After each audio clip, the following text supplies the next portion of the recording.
सोचिए, एक ऐसी झील जो बहुत दूर पहाड़ों की ऊंचाई पर है और अपने अंदर एक ठंडा डरावना राज छुपाए हुए है। तो आखिर ये राज है क्या? चलिए आज इसी रहस्य से पर्दा उठाते हैं और जानते हैं कि आखिर सच्चाई क्या है। जी हाँ, आपने सही सुना। सैकड़ों इंसानी कंकाल।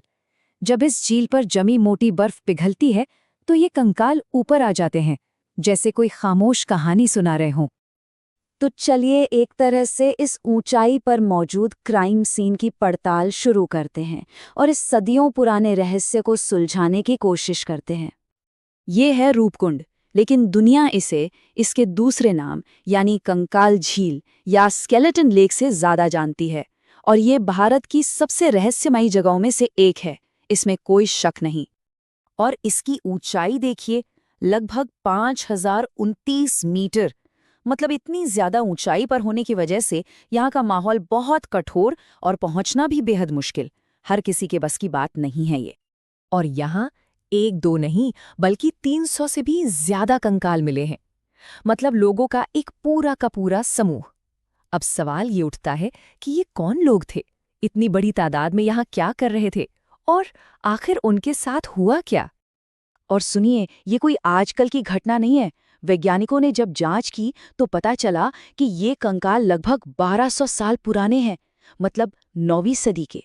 सोचिए, सदियों से ये राज यहीं बर्फ में दबा हुआ था। अब दिलचस्प बात यह है कि इस पूरी घटना को लेकर दो बिल्कुल अलग-अलग कहानियां चलती हैं। एक जो वहां की लोकल कहानियों में जिंदा है और दूसरी जो हमें साइंटिफिक सबूतों से पता चलती है। तो देखिए, एक तरफ है लोक कथा। वो कहती है कि ये लोग पवित्र नंदा देवी राजजात यात्रा पर निकले तीर्थयात्री थे और उनसे नाराज होकर एक देवी ने उन पर अपना कहर बरसाया। वहीं दूसरी तरफ है विज्ञान, जो बताता है कि ये सभी लोग एक ही ग्रुप के थे और उनकी खोपड़ियों पर बड़े अजीब गहरे और गोल घाव के निशान थे। तो सच क्या है, लोक कथा या विज्ञान? तो चलिए अब देखते हैं कि कैसे ठोस वैज्ञानिक सबूतों ने इस पहेली को हमेशा के लिए सुलझा दिया।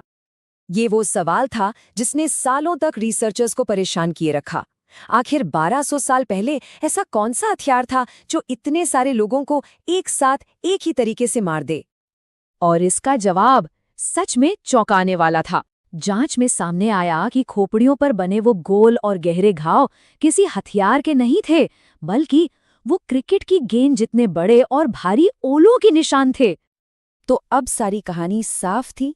इन सभी लोगों की मौत एक अचानक आई, बहुत ही भयानक और अविश्वसनीय रूप से शक्तिशाली ओलों की बारिश से हुई थी।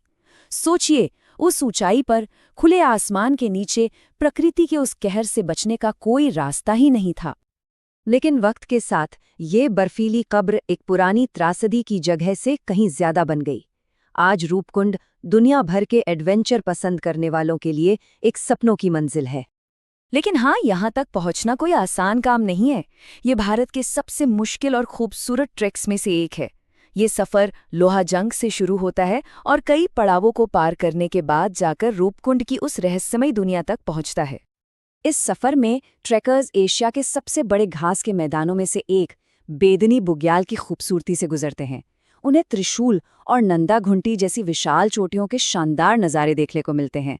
मतलब ये सिर्फ एक ट्रैक नहीं, बल्कि उसी पवित्र नंदा देवी राजजात यात्रा के रास्ते पर चलने का एक अनुभव भी है। तो कुल मिलाकर रूपकुंड रहस्य, रोमांच और इतिहास का एक कमाल का संगम है। लेकिन एक बात का ध्यान रखना जरूरी है कि सुरक्षा और पर्यावरण से जुड़ी चिंताओं की वजह से यहाँ जाने के नियम बदलते रहते हैं और ये ट्रैक हमेशा खुला नहीं होता। तो आखिर में ये सवाल मन में रह जाता है, रूपकुंड को किस नज़र से देखा जाए?